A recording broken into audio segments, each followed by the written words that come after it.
I was there during the early war years, 1935 till about 1941, and then we moved down to Newark, Delaware. We were very poor.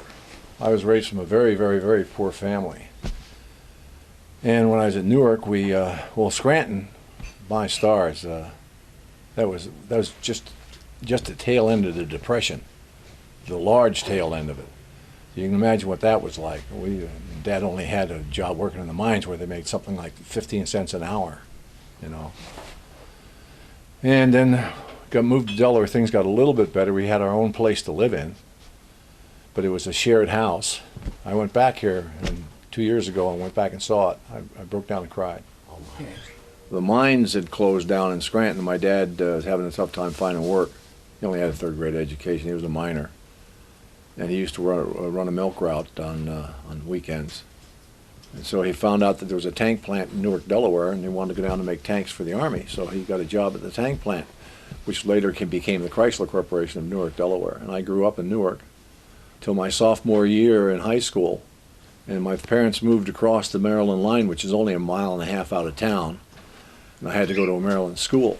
I graduated from Elkton High School in Elkton, Maryland. Obvious question. Were you just always athletic-minded growing up? I mean, I think I was. Far back as I can remember, yeah, I think I was. I was always playing with the bigger boys, though, because I was a large kid, tall, skinny kid, but I was always playing with the kids 3 to 4 years my senior. And that toughened me up for when I played with regular guys. It was a piece of cake.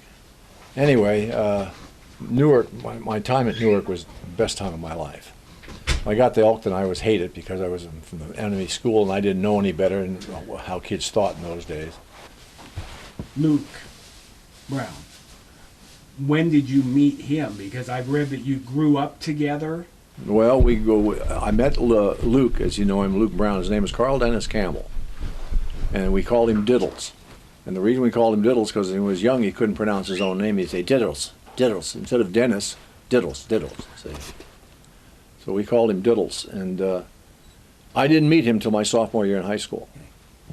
And right off the bat, he was one of the first guys that greeted me at Elkton because I was from the enemy school. We used to beat the snot out of Elkton when I was at Newark. There was something 56-6, and basketball, track, everything else.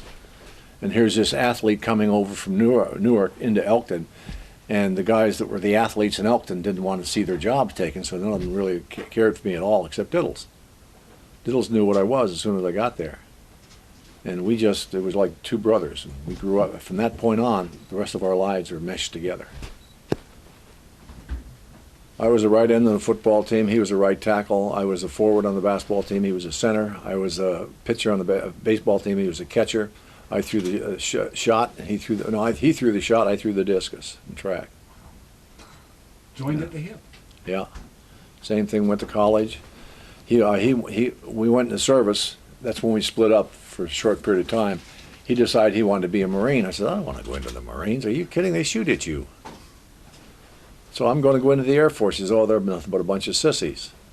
About 6 months later, I get a call from Luke. He says, brother, did you make the right move? He had to go through basic at Parris Island. He was a weapons and training instructor for his time in the Marines. They found out I could dunk a ball with my lips and kick a football 70 yards, so they put me in special services, and that's all I did while I was in service, play football and baseball and basketball. And you, in high school, you were all state? All state in football and basketball and track. That's what put Elkton back on the map. We had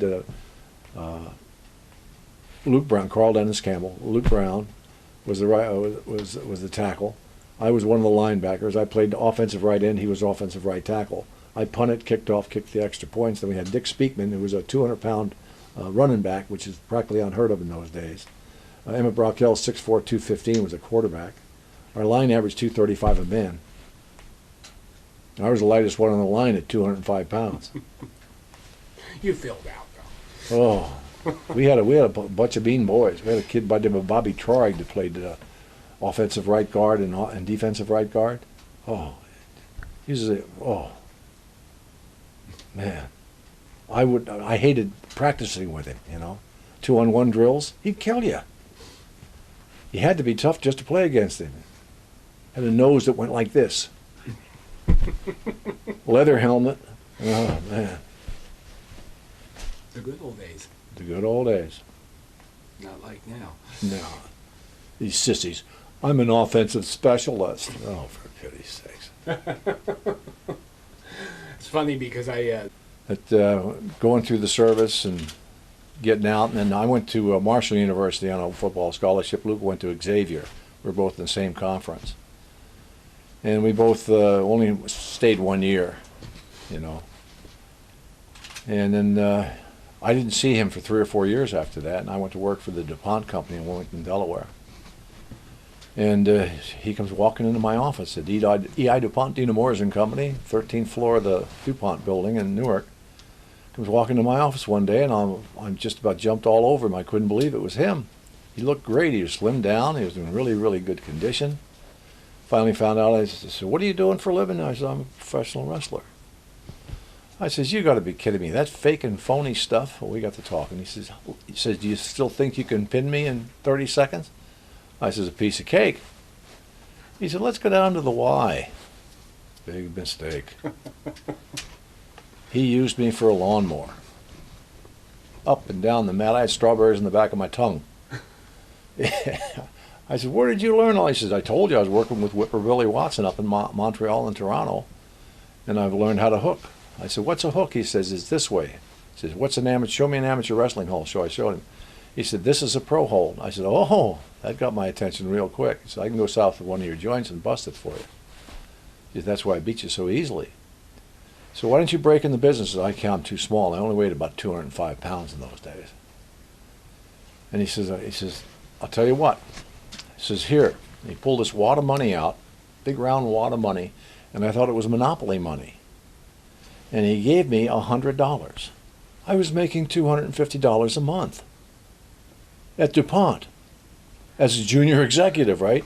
He's got this wad of money. I says, "What is that?" He says, "Well, it's Canadian money. It's worth about a quarter more on the dollar than your dollar is in those days." I said, "Wow." I said, "How much you got there?" He said, "Oh, I got about $3,000. I said, "How much you make a year?" He said, "About 100,000.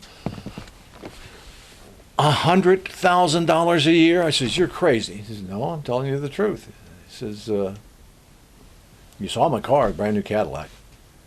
And I said, "Luke," I said, "my stars in heaven." He said, because I had to start calling him Luke. I couldn't call him Dennis anymore, Diddles, because I'd break his image. He was known as Man Mountain Campbell up in Canada. So he says, "I'll break in the business if you want to try it." I said, "All right, I'll give it a try." He said, "But I'm going to have to break you in Florida, because I'm going down there right now." I said, "I don't want to move to Florida." Sure enough, I moved to Florida. He worked me over and worked me over and worked me over and got me ready to go to work in Macon, Georgia for Fred Ward, who was opposition to the big Atlanta office. He was part of the NWA at that time. And my first match was with Al Spider Galeno. Oh, he was Mario Galeno's brother, kid brother. He raped me. He just, took one look at me and said, "Oh, college boy, huh?" He had a nose that was over here like this and ears that were turned in, and he wore old woolen tights, and I thought, "Oh, look, this guy's 180 years old. I can beat him." Right.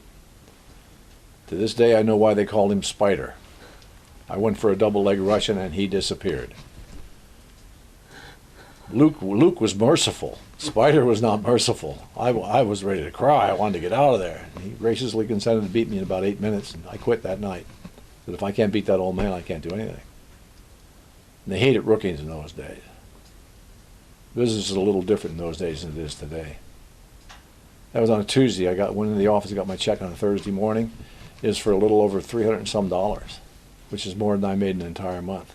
And it was 8 minutes work. I said, Mama didn't raise any fools. There's got to be something to this.